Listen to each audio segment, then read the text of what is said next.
السلام علیکم ورحمۃ اللہ وبرکاتہ۔ دوستو، آج کا سوال ہے 31واں روزہ رکھنے کا حکم۔ سوال یہ ہے کہ ایک صاحب رمضان سے پہلے دبئی گئے، وہاں رمضان کا چاند نظر آ گیا اور ماہ رمضان شروع ہو گیا۔ 10 رمضان کو رات کی فلائٹ لے کر وہ شخص انڈیا چلا آیا۔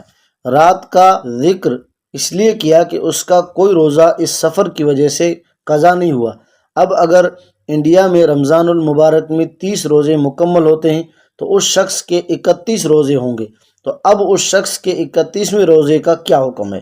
دوسری صورت یہ ہے کہ ان صاحب کے یہاں آنے کے بعد دوسرے اسفار کی وجہ سے کئی روزے قضا بھی ہو گئے۔ اب وہ 31واں روزہ ان قضا روزوں میں سے کسی کا بدلہ ہو سکتا ہے یا نہیں؟ جواب: سورۃ مسئولہ میں مذکورہ شخص کے لیے 31واں روزہ رکھنا فرض نہیں ہے۔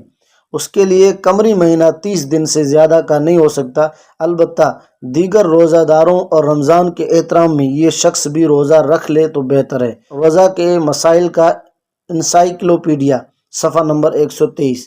نیز اس دن کے روزے میں قضا رمضان کی نیت بھی کی جا سکتی ہے۔ دارالافتاء جامعہ علوم الاسلامیہ، علامہ محمد یوسف بن نوری، ٹاؤن۔